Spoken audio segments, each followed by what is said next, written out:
வணக்கம். தீபம் தொலைக்காட்சியின் காலை நேர பிரதான செய்திகள்.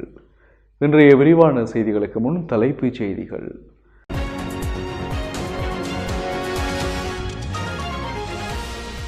இந்திய பிரதமருக்கான கடித உள்ளடக்கத்துக்கு தமிழ் பேசும் கட்சிகள் மத்தியில் இணக்கம். அத்துமீறும் இந்திய படகுகள் அரசுடைமையாக்கப்படும், அமைச்சர் டக்ளஸ் தேவானந்தா எச்சரிக்கை.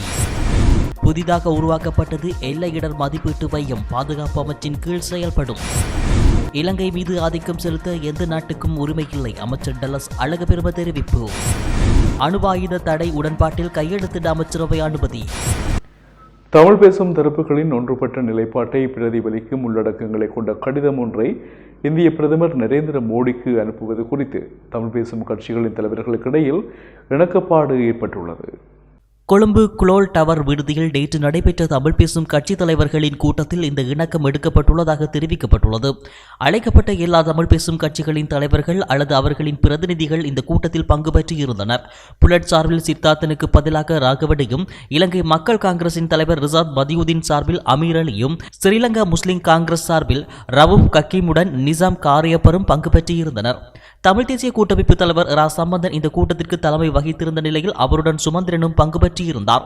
ஏற்கனவே கூட்டத்தில் சமர்ப்பிக்கப்பட்ட 5 பக்க நகல் ஆவணத்தை ஏற்றுக்கொள்ள தமிழரசு கட்சி மறுத்த நிலையில் அவர்கள் தரப்பில் முன்வைக்கப்பட்ட மற்றொரு ஆவணத்தின் உள்ளடக்கங்களையும் அதில் சேர்த்துக் கொள்வதற்கு இணக்கம் காணப்பட்டது. மாலை வரையில் நீடித்த சந்திப்பில் புதிய நகல் ஆவணத்தை உருவாக்கும் பணிகள் முன்னெடுக்கப்பட்டன. எம். ஏ. சுமந்திரன், மனோ கணேசன், நிசாம் காரியப்பர், செல்வம் அடைக்கலநாதன், குருசாமி சுரேந்திரன், ஸ்ரீகாந்தா, மாவை சேனாதிராசா ஆகியோர் இந்த நடவடிக்கையில் ஈடுபட்டனர். இதையடுத்து மாலை 6 மணி அளவில் நகல் வடிவதற்கான பூர்வாங்க இணக்கம் எட்டப்பட்டது.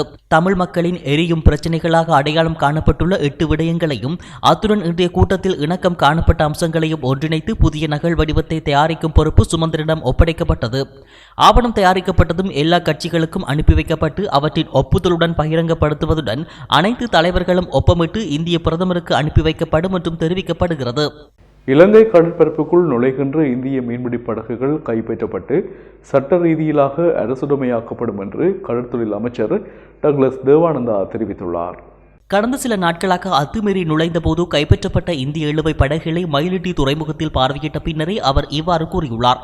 அரசுடைமையாக்கப்படுகின்ற படகுகளை பிரதேச கடற்றொழில் சங்கங்களிடம் கையளித்து ஆழ்கடல் மீன்பிடி போன்ற சட்ட ரீதியான தொழில்களில் ஈடுபடுவதற்கு பயன்படுத்தப்படும் எனவும் அவர் குறிப்பிட்டுள்ளார். அவ்வாறு பயன்படுத்த முடியாத படகுகளை விற்பனை செய்து இந்திய கடற்றொழில் படகுகளால் பாதிக்கப்பட்டவர்களுக்கு நட்டஈட்டை வழங்க உள்ளதாகவும் டக்ளஸ் தேவானந்தா தெரிவித்துள்ளார்.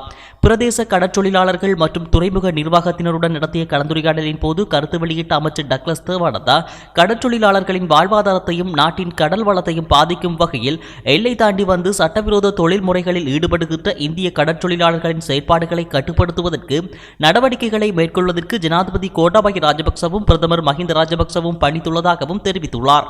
இலங்கையில் எல்லை இடர் மதிப்பீட்டு மையம் புதிதாக ஆரம்பித்து வைக்கப்பட்டுள்ளது. திங்கட்கிழமை பத்திரமுல்லையில் உள்ள சுகிரூபாய கட்டட தொகுதியில் நடந்த நிகழ்வில் ஆஸ்திரேலியாவின் உள்துறை அமைச்சர் கரன் ஆண்ட்ரூஸ் மற்றும் நீர்ப்பாசன அமைச்சரும் தேசிய பாதுகாப்பு ராஜாங்க அமைச்சருமான சமல் ராஜபக்ச ஆகியோரினால் இந்த மையம் சம்பிரதாய பூர்வமாக ஆரம்பித்து வைக்கப்பட்டது. இந்த மையம் பாதுகாப்பு அமைச்சின் கீழ் இலங்கையின் ஒருங்கிணைந்த எல்லை முகாமைத்துவ மூலோபாயத்தின் ஒரு பகுதியாக இயங்கும் என்று பாதுகாப்பு அமைச்சு தெரிவித்துள்ளது. இந்த மையம் புலம்பெயர்வுக்கான சர்வதேச அமைப்பின் தொழில்நுட்ப உதவி மற்றும் ஆஸ்திரேலிய அரசாங்கத்தின் $5 மில்லியன் நிதி உதவி ஆகியவற்றுடன் நிறுவப்பட்டுள்ளதாகவும் தெரிவிக்கப்பட்டுள்ளது. இந்த மையத்தின் பணிப்பாளராக பிரிகேடியர் ராஜித் எல்விடிகல நியமிக்கப்பட்டுள்ளார்.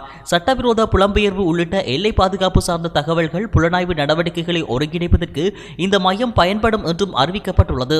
இலங்கையின் மீது தேவையற்ற வகையில் ஆதிக்கம் செலுத்த இந்த நாட்டிற்கும் உரிமை கிடையாது என்று அமைச்சரவை பேச்சாளர் அமைச்சர் டலஸ் அழகபெரும தெரிவித்துள்ளார்.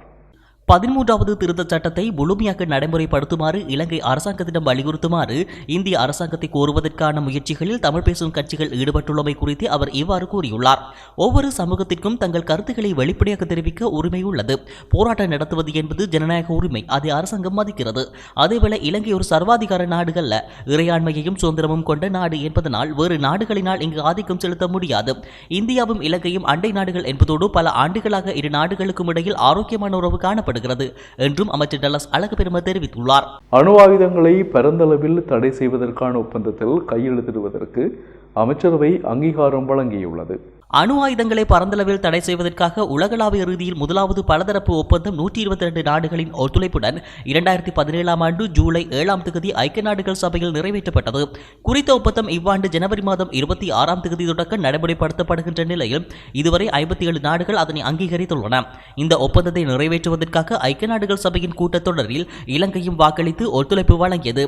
கையெழுத்திட்ட நாடுகளில் அணு ஆயுதமோ அல்லது வேறு அணுவாலான வெடிபொருட்களை தயாரித்தல், பரிசோதித்தல், நிர்மாணித்தல், உற்பத்தி செய்தல், பரிமாற்றுதல், தன்னகத்தை வைத்திருத்தல், களஞ்சியப்படுத்தல் மற்றும் அவற்றை பயன்படுத்துவதாக அச்சுறுத்தல் அல்லது தமது நிலப்பரப்பில் அவ்வாறான ஆயுதங்களை நிலைப்படுத்துவதற்கு இடமளித்தல் போன்ற செயற்பாடுகளில் ஈடுபடுவதற்கு எவருக்கேனும் ஒத்துழைத்தல், ஊக்குவித்தல் அல்லது தூண்டுதல் போன்ற செயற்பாடுகள் தடை செய்யப்பட்டுள்ளன. குறித்த ஒப்பந்தத்தில் கையொப்பமிட்டு அதனை அங்கீகரிக்கும் செயல்முறையை ஆரம்பிப்பதற்கு வெளிவிகார அமைச்சர் சமர்ப்பித்த யோசனைக்கு அமைச்சரவை அங்கீகாரம் வழங்கியுள்ளது.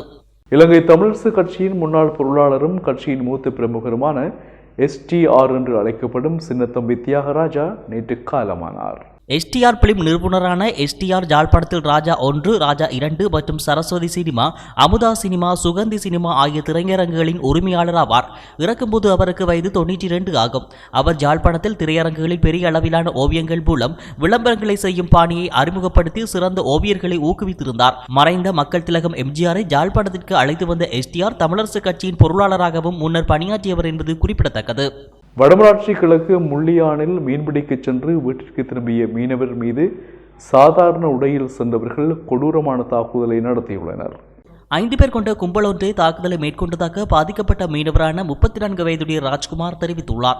தாம் மீன்பிடிப்பதற்கு கடலுக்கு சென்றிருந்த போது சாதாரண உடையில் வீட்டுக்கு சென்ற 5 அடங்கிய கும்பல் தன்னை விசாரித்தனர் என்றும் இதையடுத்து குடும்பத்தினர் தொலைபேசி மூலம் தகவல் அளித்து வீட்டுக்கு திரும்பிய போதே தாக்கப்பட்டதாகவும் அவர் கூறியுள்ளார். கை மற்றும் கால்களை கட்டி வந்த வாகனத்திற்குள் ஏற்றிவிட்டு கிரிக்கெட் விக்கெட் மற்றும் கொட்டானால் தாக்கினர் என்றும் குறித்த மீனவர் தெரிவித்துள்ளார். இந்த சம்பவம் தொடர்பில் மனித உரிமைகள் ஆணைக்குழுவில் முறைப்பாடு பதிவு செய்ய உள்ளதாகவும் அவர் மேலும் தெரிவித்துள்ளார். முல்லைத்தீவு உடையார்கட்டு மூங்கிலாறு பகுதியில் சிறுமியின் மரணம் தொடர்பாக விசாரணைகளை மேற்கொண்டு வரும் புதுக்குடியிருப்பு போலீசார் சிறுமியின் குடும்பத்தைச் சேர்ந்த மேலும் 3 வரை விசாரணைக்காக கொண்டு சென்றுள்ளனர். உயிரிழந்த சிறுமியின் தாய், தந்தை மற்றும் சகோதரி ஆகியோரை போலீஸ் நிலையத்திற்கு விசாரணைக்கு அழைத்துச் செல்லப்பட்டுள்ளனர். குறித்த சம்பவம் தொடர்பாக சிறுமியின் அக்காவின் கணவன் ஏற்கனவே போலீசாரால் கைது செய்யப்பட்டு நீதிமன்ற உத்தரவுக்கு அமைய 72 மணித்தியாலங்கள் போலீஸ் காவலில் தடுத்து வைக்கப்பட்டு விசாரிக்கப்பட்டு வருகிறார். வல்லுறவுக்கு உள்ளாக்கப்பட்ட சிறுமி சட்டவிரோத கருக்கலைப்பினால் உயிரிழந்திருக்கலாம் என சட்ட மருத்துவ அதிகாரிகளின் அறிக்கையில் கூறப்பட்டிருந்த நிலையிலேயே தாய், தந்தை, சகோதரி ஆகியோரும் விசாரணைக்கு கொண்டு செல்லப்பட்டுள்ளனர்.